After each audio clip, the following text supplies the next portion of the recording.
Welcome back to Let's Talk Sports Radio right here on 94.9 Bob FM. Joining me now, a writer and analyst covering Canada's men's national soccer team out of Toronto, Ontario, Oliver Platt. Oliver, how are you? Good, thank you. Thanks for having me on. Absolutely. Not the actor, folks, but his performance, I assure you, will be just as good. What has life been like with the name Oliver Platt, sir? I have to ask before we start. Yeah, actually, I don't hear it too often, though. I think it was probably a little bit before my time, the peak of his career, so I don't get it too often anymore. But yeah, I like him, so it's not a bad person to have. Fair enough. And for our listeners, you are a writer and analyst for football in Canada. Tell us a little bit about your background and how you got into to journalism and covering soccer and football in Canada, the men's national team, of course, the inaugural season of the Canadian Premier League, which is great, which can be available on OneSoccer's streaming service, and many other great football products in Canada. Tell us a little bit about how you got into the industry. Yeah, so I'm originally from England, but I spent some time in Canada as a kid and then came back here in 2015. And I've always covered soccer both in England and here, and then kind of got into covering Toronto FC and Major League Soccer soon after I moved back here. And then obviously I was aware while that was happening that the CPL was kind of in the works, and this new professional league for Canada alone was being constructed. And OneSoccer's just been a really exciting opportunity to kind of make something that's our own, both with the national team and the Canadian Premier League. And so I'm now an analyst on their shows and writing for them as well. And it's a really exciting time in Canadian soccer. We've got some unbelievable players coming through right now. Hopefully will lead us to a first World Cup appearance in a long time, and either in 2022 or 2026. And obviously the Nations League coming up is going to be a huge part of that. Yeah, let's speak a little bit before we jump into Nations League. The Canadian Premier League, its inaugural season, current standings led by my hometown Forge Football Club. Very excited about That's that. Right. Very excited. I'm from Hamilton, as I mentioned multiple times on my show. Talk about the quality and, your first season, of course, covering this inaugural season. What has it been like? Describe it to the listeners a little bit, because it has seen success very quickly and competition's been good. I've been following it online, and it seems to be taking off rapidly. Yeah, it's done really well. It's actually exceeded my expectations, to be honest. We've got 7 teams across the country, all fully professional.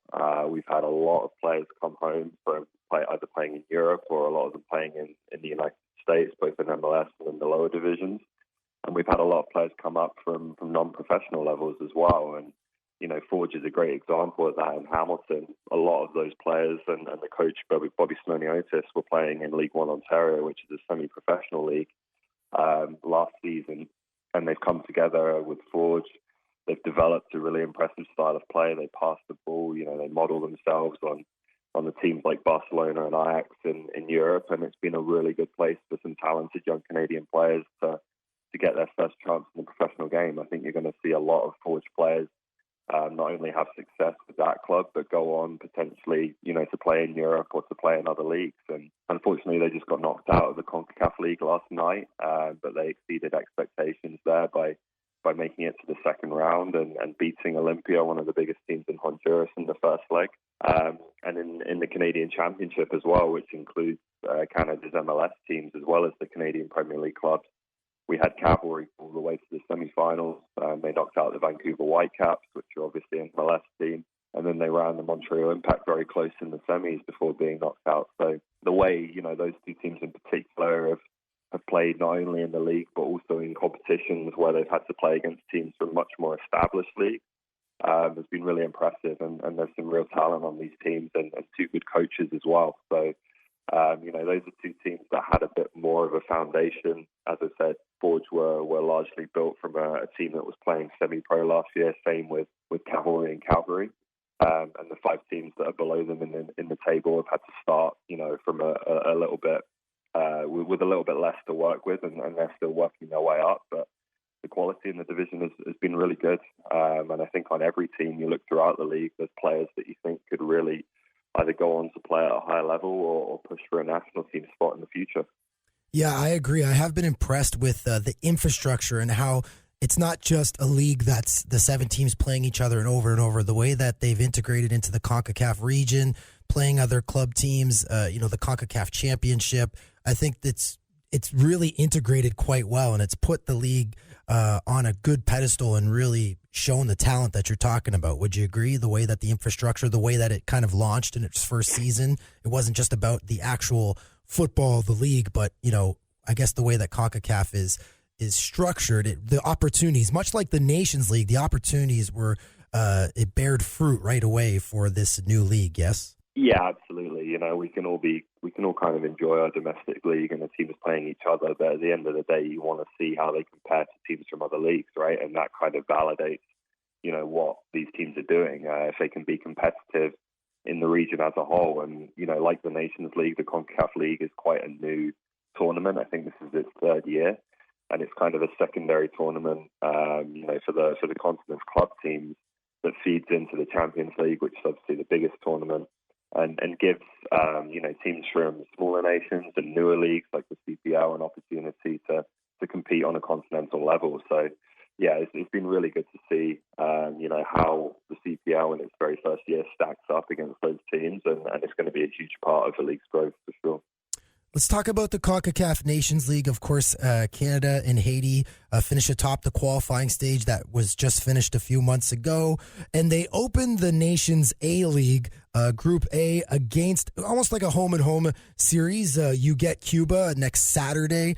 That will be at BMO Field. And then Tuesday, September 10th, you take that beautiful direct flight from Toronto right here to Grand Cayman. Cuba assumes the home side as their national stadium is under constructions, renovations. Tell the listeners a little bit about John Herdman's club, his team, and you know, what can the audience here expect from the Canadian national team, who will be playing here in the Cayman Islands for the first time. Many Canadians here, of course, Canada part of, you know, the Commonwealth, so there's lots of ties between the Cayman Islands and Canada. But who is the Canadian men's national football team in 2019? Yeah, it's a period of really high expectations, actually, for the Canadian men's national team. I think we have, you know, a bit of a golden generation coming through. Obviously, Alphonso Davies is the most famous player, having joined Bayern Munich for a lot of money last year. You know, he's still only 18 years old and a real star in the making. Jonathan David was one of the best players at the Gold Cup and has been playing really well in Belgium. I think he'll get a move to quite a big European club fairly soon. So Canada's really spoiled for choice in terms of attacking talent right now. Not just those two players, but there's really a lot of depth there in terms of their options up front and in midfield as well. The defence has been a bit of a problem. There's not nearly the same level of quality in defence, and that was Canada's undoing at the Gold Cup. And the performance at the Gold Cup, you know, it wasn't a disaster, but it's put a little bit of pressure, I think, on Canada and John Herdman going into this Nations League. You know, obviously they were knocked out by Haiti in the first knockout stage, which was a match that they would have wanted to win and progress to the semi-finals. And there's a lot of expectation placed on this team for the reasons I mentioned, all the young players coming through, and I think that was seen as a little bit of a letdown for John Herdman in his very first major tournament as Canada coach. So going into the Nations League, there definitely is a lot of expectation on the team. There's a desire to see the Canadian team, you know, particularly in the USA games coming up later in the year, show that they can compete with the top nations in CONCACAF, because obviously they suffered a defeat against Mexico at the Gold Cup, and so we're still waiting for that one real breakout performance where Canada shows that they can play against USA or Mexico or Costa Rica or a team like that.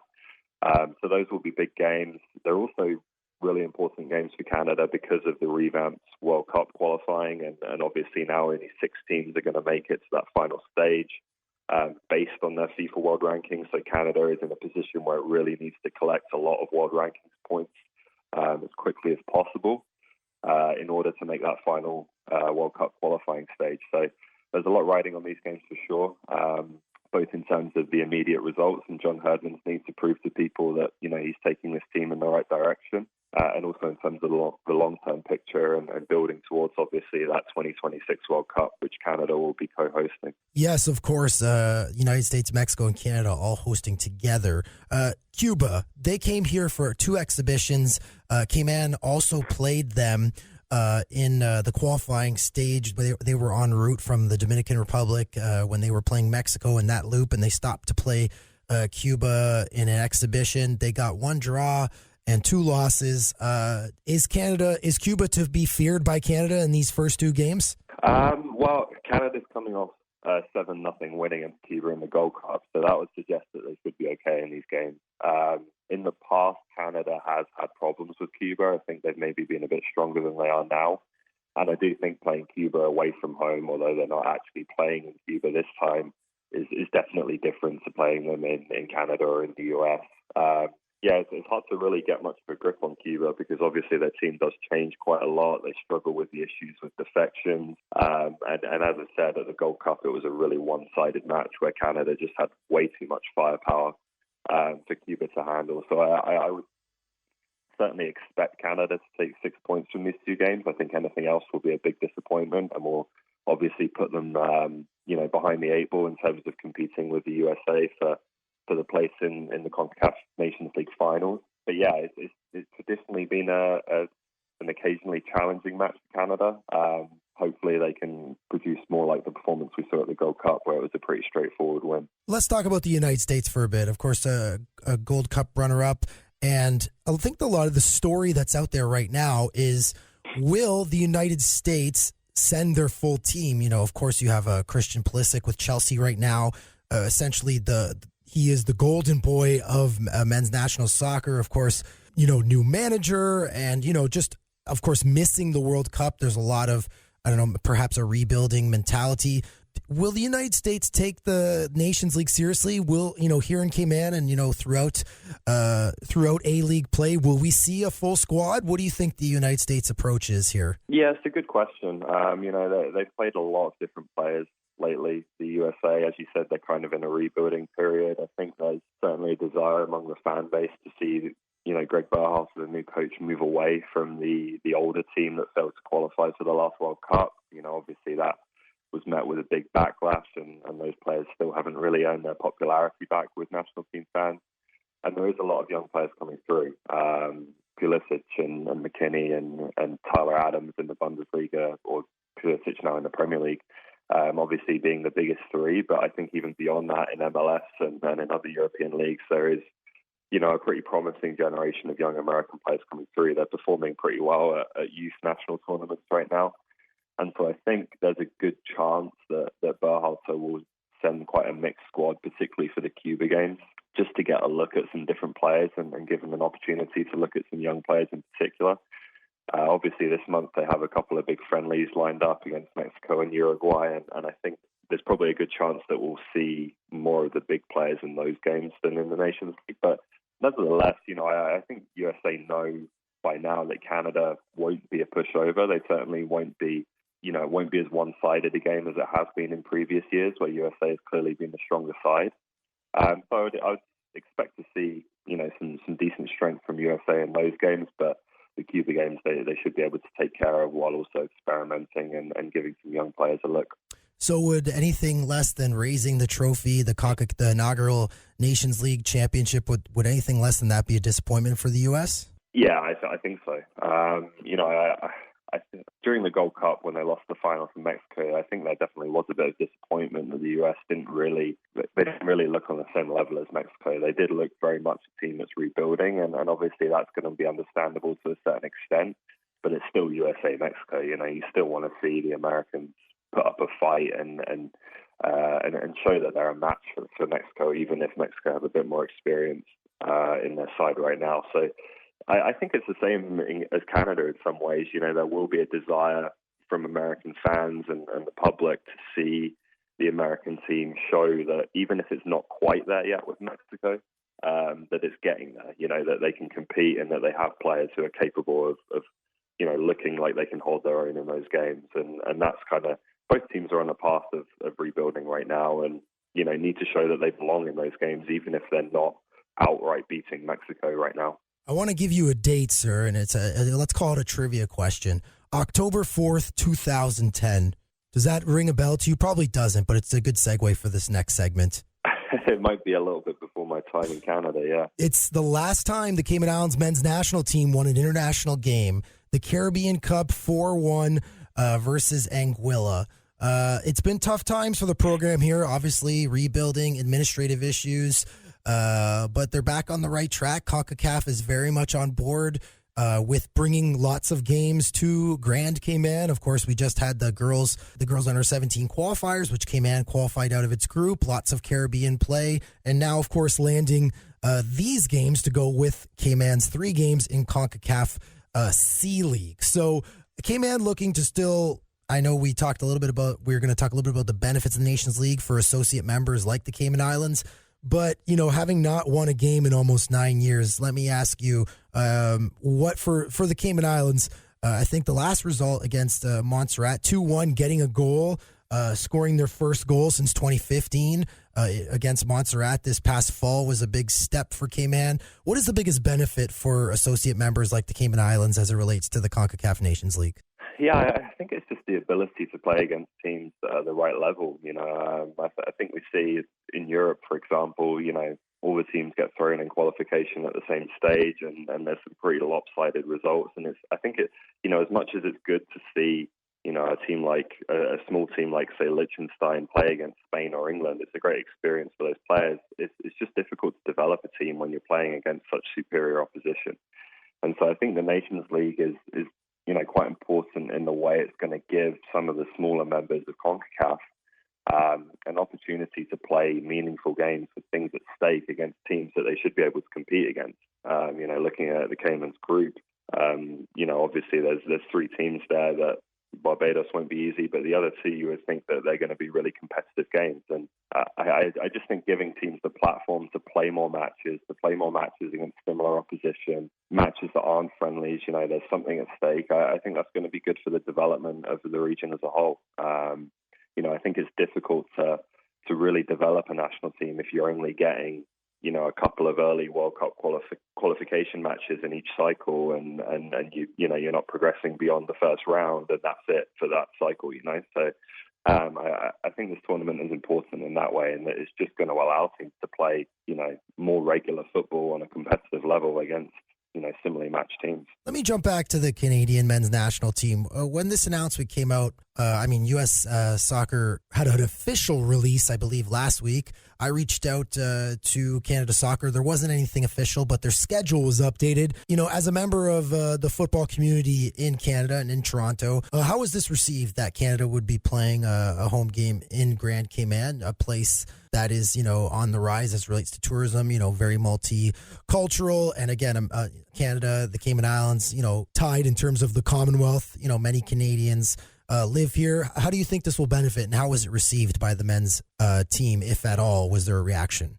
It was received very well by the cameraman we're sending down there, who I think is looking forward to the trip. Well, you're not coming, Oliver? Sorry? You're not coming? I'm not. No, I have to be on TV. Unfortunately, so I'm stuck in the studio. Yeah, I wish I could. But I'd love to come. I think it's probably beneficial for Canada. I think they'd expect the facilities to be a little bit better than they are in Cuba. Obviously the Cuban stadium's under construction right now and being renovated. So, from a competitive point of view, I think it favors Canada not to have to go to the Cuban's own stadium and play in a stadium with a bit better facilities. But I think regardless of the venue, Canada will be expecting to win that game, and there's not really any excuses for them not to beat Cuba.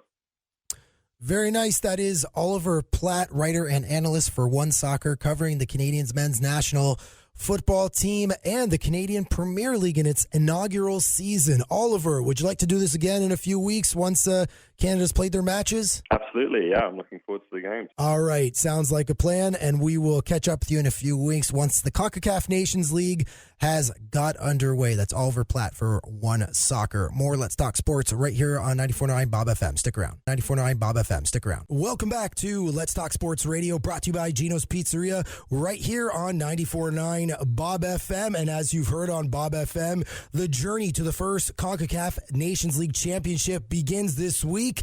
And for the Cayman Islands men's national team, That will begin actually Thursday. So when you're hearing this, they would have played their first game already, but they return to Ireland Sunday to play Barbados. But on Thursday, they will play the U.S. Virgin Islands. Joining me now in studio to discuss the preparations, head coach Ben Pugh, and making his national team debut, Roma United forward wing, offensive firepower playmaker, Jorel Bellafonte. Ben, we'll start with you. How are you? Yeah, great. Thank you. How are you? Good. Thank you. Good. So a few changes, obviously. Jorel, first time on the team, and Nations League, qualifying.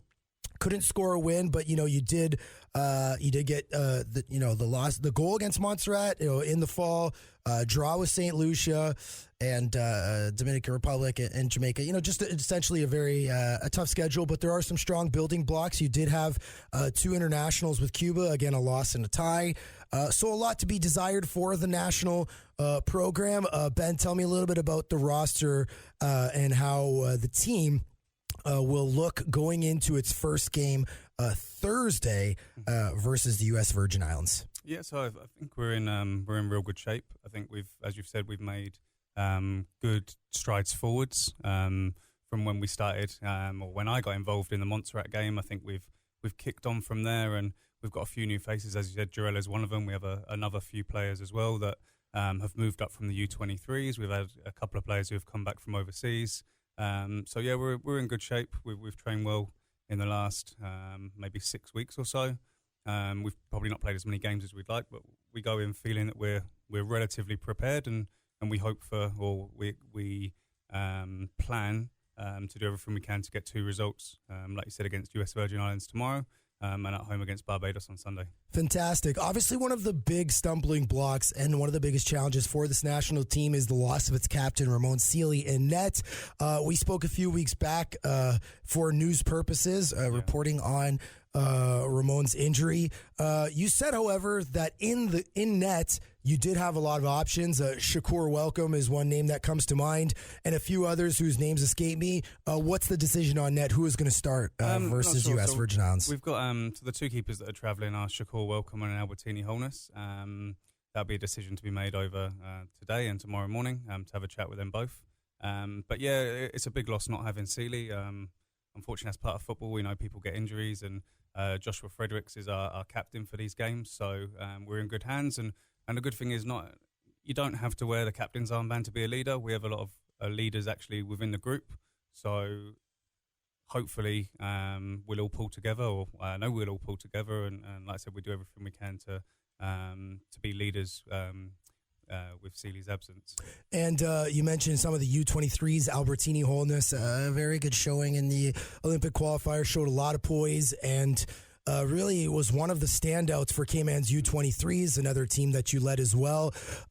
Comfortable with either Shakur or Albertini when you do make that decision? Tell the listeners a little bit about them. Yeah, very comfortable. They're both very, very good goalkeepers. I think we're lucky that even when Sealy was involved, we had 3 really good goalkeepers, and we've also got a couple of goalkeepers off island, and one who's just gone to school. So we're in a good place with goalkeepers. I think, like I said, we're quite fortunate that it's not like we've lost Sealy and we have nobody else. I think, like I said, Shakur and Albertini, who are in the squad for these games, we have a lot of faith in both of them, and I'm very comfortable with either of them playing in goal.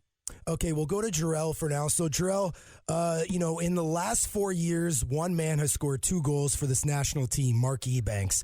Cayman's national men's senior team hasn't won a game, in almost 9 years. So, I think right away when I look at you and, look at your play in domestic league for Roma, I think for sure one thing is for certain, you're going to create chances and probably bring an injection of life to the offense. What do you hope to accomplish in your national team debut? Well, for the first game against the U.S. Virgin Islands, based on our preparations tactically, we plan on exploiting the space that they will be giving us. We have a very fast front 3. Our midfield is even quick.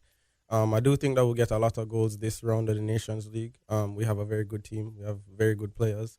And even though all of our players do play locally, I think we're performing above our weight class. So, you come onto this team, you've been playing football, some people know you from track. What does it mean to you to make your national team debut in the inaugural CONCACAF Nations League? It means a lot. It means a lot. Football was my first sport. A lot of people don't know that, and it's the sport that I've always loved. I've always wanted to play football, but when you're a child, you don't make certain decisions for yourself, and the sport that I had to do at the time was one of the decisions I didn't make. So, in terms of this mix of players, you probably know it better than our listeners, myself. As you know, as Coach said, the roster isn't 100% decided, at least when it comes to net and probably other positions. How do you feel, with the players that you have been practicing? Again, as mentioned, Mark Ebanks from Academy Sports Club is the team's top goal scorer, and some other players. So, who are you excited to play with, and what has been happening in the practice field in the lead up? How do you feel about the synergy and gelling? I'm excited to play with everyone. In all honesty, because I grew up with these players. I think the person that I'm most excited to play with, and this isn't favoritism, it would probably be Theron Wood. I think he's absolutely brilliant, and he brings a different style to the game that we definitely need. And in terms of us gelling, I think our chemistry is where it needs to be, and we're very fortunate to have that, because we're going into a competition that requires a certain amount of synergy for us to perform the way what we would like to. Okay, we'll go back to Coach for 1 sec. So, U.S. Virgin Islands on Thursday. Again, we're taping this. So the game would have already happened by the time this is aired. But then you come back on Sunday, which would be tomorrow when you hear this on air. I know that's confusing, folks, but follow me here, okay? The team leaves on Wednesday for a game Thursday, and it is Saturday. So there you are. So you have Barbados at home, first game. A lot of these member associations are in the same position as you. The Nations League provides an opportunity for the smaller nations to get play. How are you preparing for a strategy, or because I'm not sure you could even go on YouTube and see anything other than Nations League qualifying, whether it's U.S. Virgin Islands, Barbados. Let's talk about these two games. What do you know about, USVI and Barbados, or does it matter? What's the approach? Yeah, so there's actually quite a lot of software out there which will allow you to watch every team in the Nations League game. So we've seen US Virgin Islands, we've seen their last three games, or last three official games, and we also saw the same with Barbados. So we feel relatively prepared in terms of knowing how they're going to play. From that, we've spoken in detail, and we've worked on how we are going to play, and like I said, it maybe try and exploit some of their weaknesses and actually look where they're strong and where we can counteract that. So we feel relatively prepared for both games. As I said, we have a game plan, and as long as we stick to it, we give ourselves every chance of winning two games and going into October games and November games, hopefully with 6 points. Fantastic. And then after that, October 12th. So these are quick turnarounds. Yeah. You go to St. Martin, and then you come back for your second of 3 home games on October 13th versus St. Martin. So a home and home. Yeah. And then the 16th again. So then you get a month off, a little bit of a break there. Then USVI comes to Cayman. And then finally, you finish on the road versus Barbados. Yeah. The top team from each group within A, B, and C League gain promotion. So it's between Barbados, Cayman Islands, St. Martin, and U.S. Virgin Islands. Looking at this draw, but we need looking ahead, projecting. Yeah. Do you feel confident that you can advance to B League for next year's CONCACAF Nations League? That's definitely our goal. So our goal is definitely to get promoted and to win the group.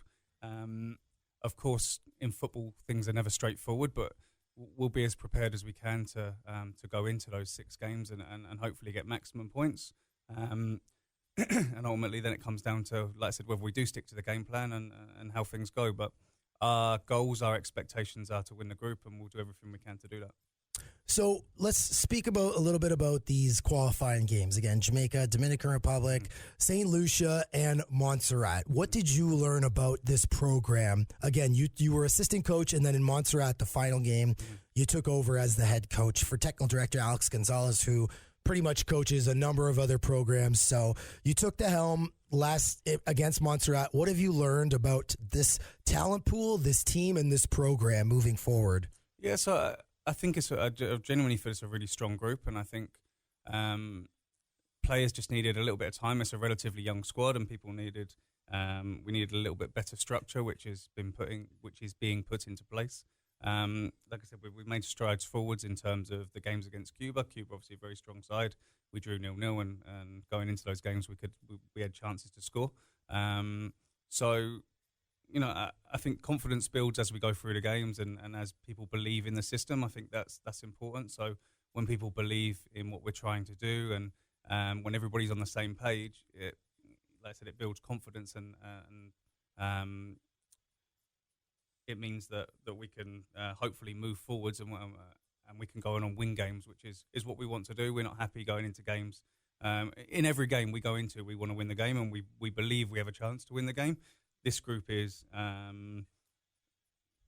the teams in and around us are a similar level. So if we do everything right, as I said, then we give ourselves every chance to win the games. All right, Jorel, I'll finish with you, buddy. Again, national team debut for Jorel Bellafonte. So, again, the team national, we're nearing in on a decade without a win for the men's national team.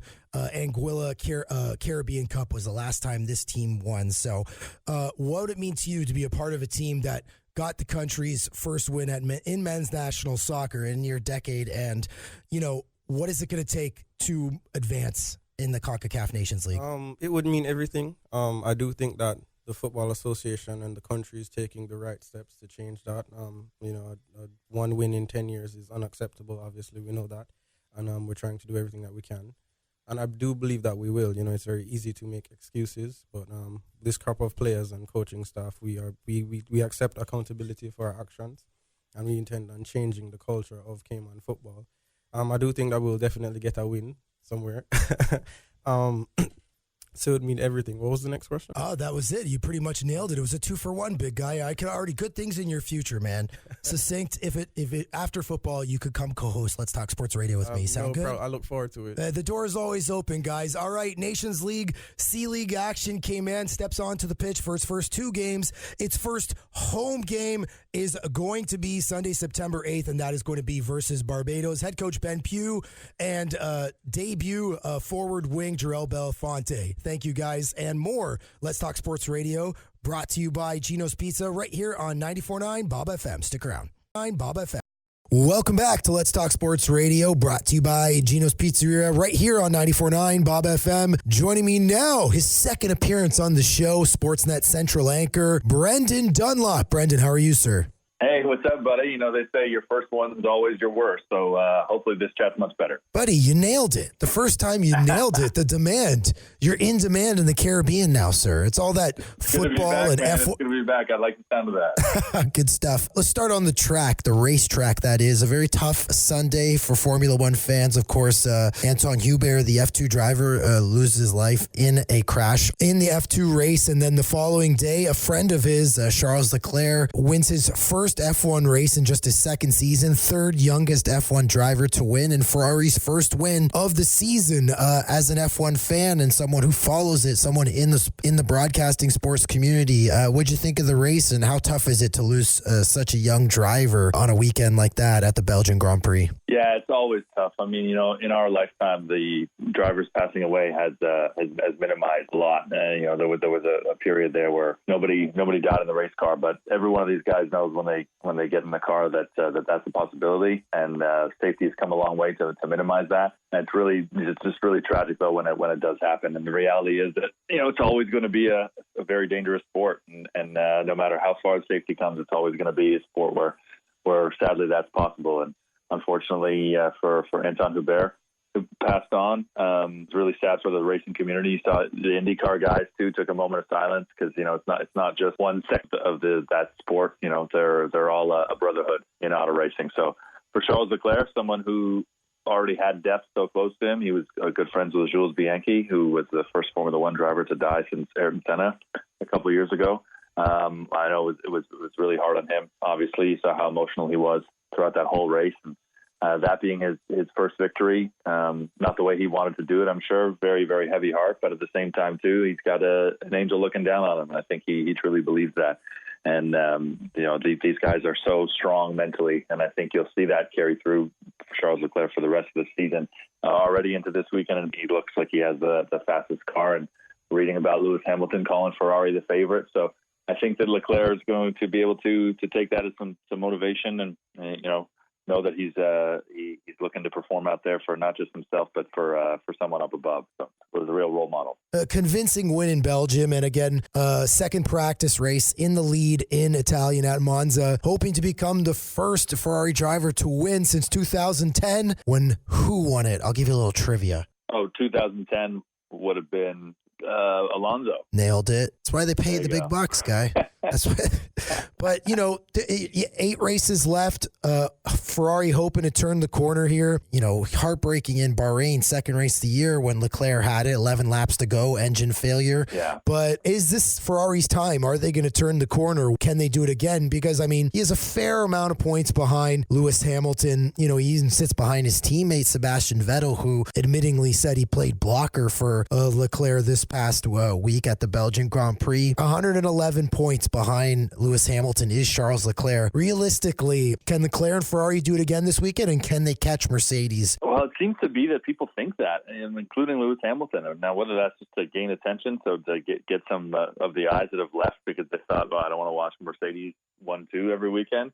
I don't know if it's just a little bit of propaganda, but Ferrari, they've got a strong car. Charles Leclerc has proven to be a phenomenal driver. And even as early as Bahrain, the talk started of, is Leclerc the number one guy? Should Vettel be taking a seat to him? And part of the reason that Ferrari struggled there in Bahrain to secure it, I know that the car failed Leclerc in the end there, but Vettel didn't do a very good job of holding up the chasing pack and then blocking behind him. So I think that was a role that Vettel wasn't expecting to start the season, but maybe one that he's embraced now. I think that Leclerc, the hotter he starts in a weekend, obviously, the better the weekend will be. And so far at Monza, just in 2 practice sessions, both hampered by the rain, he's got the fastest car. So he's feeling it. It's a home race for them. There'll be a lot of motivation for Ferrari. And it's good to see that we're actually having this conversation. We're not expecting Mercedes just to come 1-2 and maybe Max will finish third or maybe it'll be Charles. I think that Ferrari are at a point in the season where they've learned from some mistakes and they've got the car right where they're challenging and taking points, but I do think it's too late for them to make that title challenge. Yeah, and I agree simply because I think even if Leclerc wins every race moving forward, I think it's a fair bet to say Hamilton would probably finish either second or third. And the difference between first and second, it's a 7-point differential. With a 111-point lead, he would still come up, 50 points short. And that truly speaks to, the dominance Mercedes had in the first half of the season going into summer break. I think even if they have a little bit of, slippage in performance, whether it's, Bottas or Hamilton, Hamilton's set such a fast pace and he's won so many races so far. He's put himself he's allowing the team to kind of, even if Ferrari thinks they can catch up, they put so much distance between themselves and everyone else. Yeah, just reinforces my point that this might just be some propaganda Mercedes pumping out there that, Ferrari looked pretty good this weekend, when in reality it's a 111-point difference.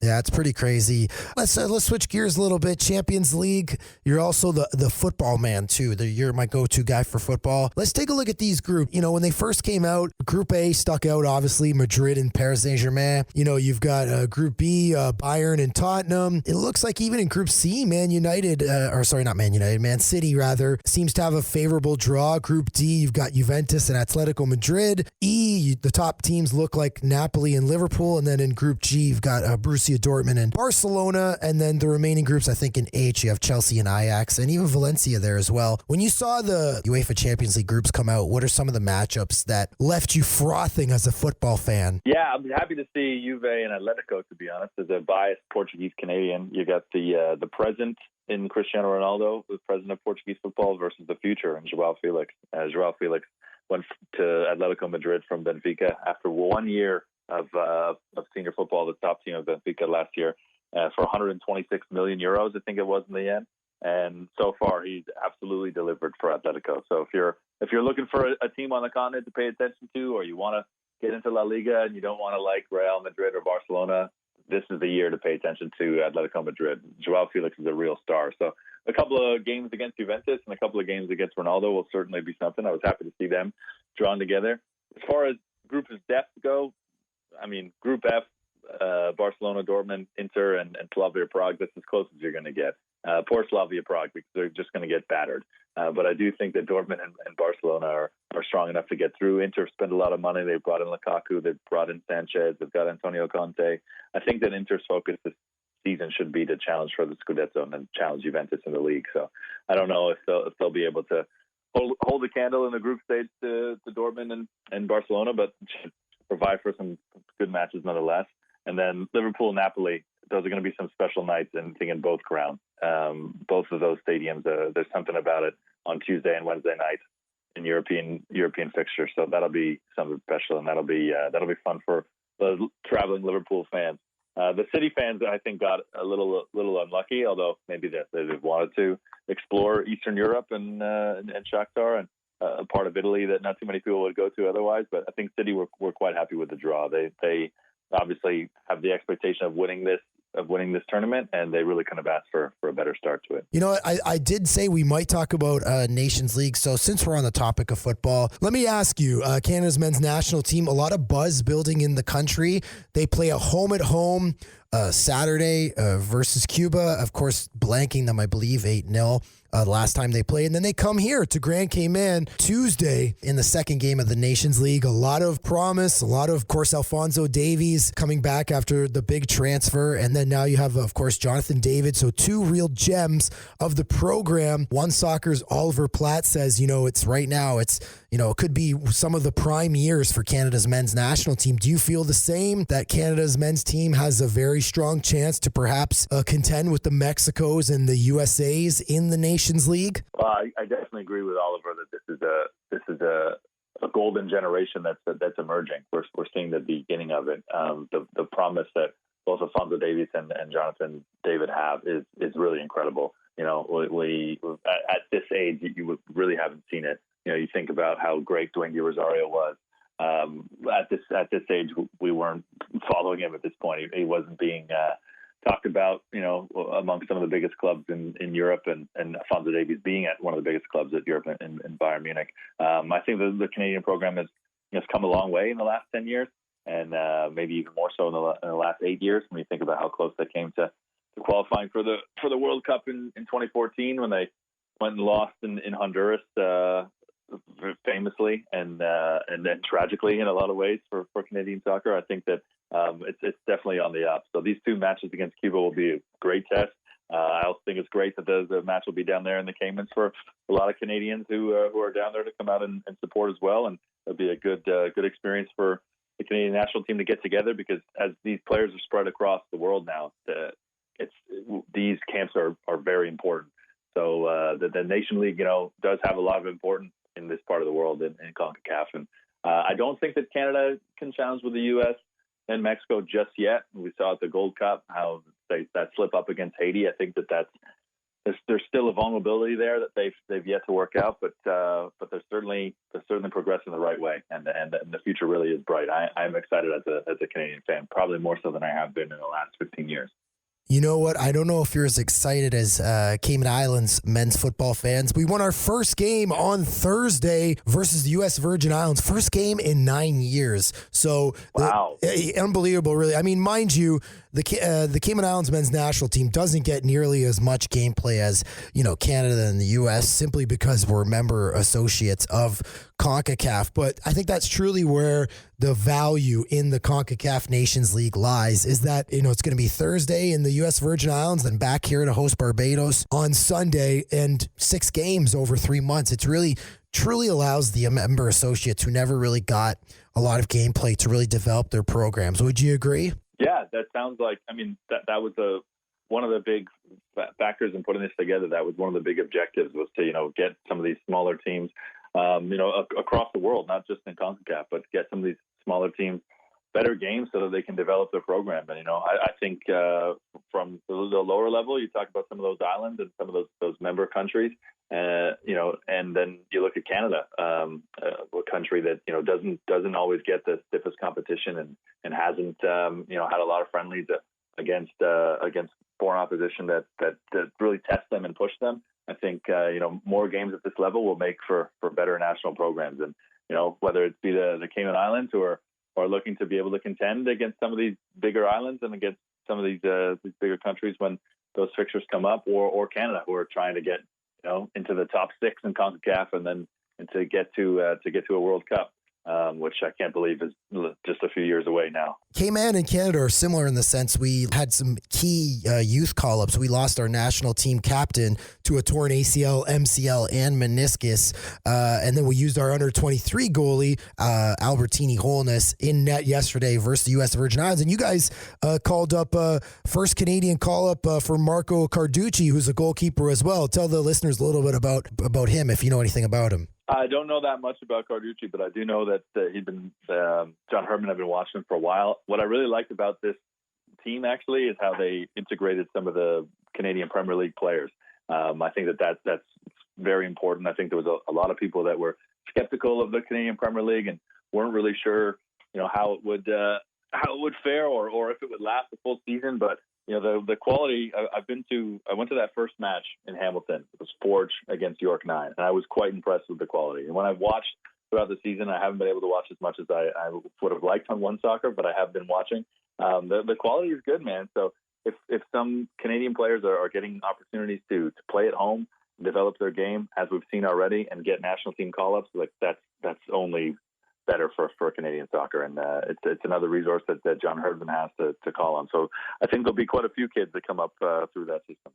Yeah, I think that was another thing we talked about with Oliver Platt is how the CPL, the Canadian Premier League, has really surprised a lot of people, and including yourself and Oliver, and how it's more than just playing each other. They've gotten to the CONCACAF region and played at the club level as well. Yeah, I agree. And I think it's only going to get better. I mean, you look at the advantage that Cavalry's had this season, and Carducci's been a big part of that. The team based in Calgary, they seem to be a cut above everyone else in kind of both sessions. But I don't think that will continue. I think you're going to see a lot of parity in this league as teams have different experiences. Hamilton playing in the CONCACAF League there, I think was a huge experience. And as far as the standings go, it's going to hurt Forge this first season, but it's hurt them a little bit as they try and challenge in the fall session. But I really do think that they'll be so much better off for it. So this experience with the national team for Carducci is going to be one that he can bring back to his club, and he won't be the only beneficiary of that. Mm-hmm. And I think that was, you can see, that was the vision of the CPL, was getting Canadian soccer players, football players, more experience, more international play, and higher play, and give them more opportunities like Alphonso Davies or a Jonathan David, where they can then progress, into another league, or can keep putting Canadian football on the map. Yes. Yeah, absolutely. And one for Carducci, he didn't have the opportunities, came up in the Whitecap system and didn't have the opportunities with the senior team, and they let him go, and he's found a real home in Calgary with Cavalry. And I'm sure that the Whitecaps, with the disastrous season they're having, they're looking at Carducci get this national team call up, and they're hoping for some good days ahead for themselves, because the Whitecaps haven't had nearly as many. So developing Canadian players, developing them at home, and developing them in professional environments, it really is. It's only going to benefit the game in this country, but also going to benefit the national team in the long run. So you're already seeing that already. I think that John Herdman deserves some credit for finding the players that are ready to be integrated, and for also showing that's a level in which he feels belongs in the national team setup and can hold their place. So it's good to see. Really good to see. And we will see Canada versus Cuba on Tuesday at the Troon-Baden Sports Complex. Maybe one day we'll see Brendan Dunlop. If you got the package, turn on Sportsnet Central in the afternoon and in the early evening, yes? Yeah, that's it, buddy. Yeah, I'll be on after Bianca Andreescu's final on Saturday. Hopefully, not immediately after the final, but that night. So hopefully we're talking about Bianca winning the U.S. Open. Yeah, how special would that be? Maybe we'll catch up in a few weeks, talk a little bit about that. Brendan Dunlop, Sportsnet Central anchor. Thank you, my man. Anytime, buddy. All right, that's it for Let's Talk Sports. Join us every Saturday at 9 a.m. right here on 94.9 Bob FM. For Early's Media, I'm the sports guy, and I'm out.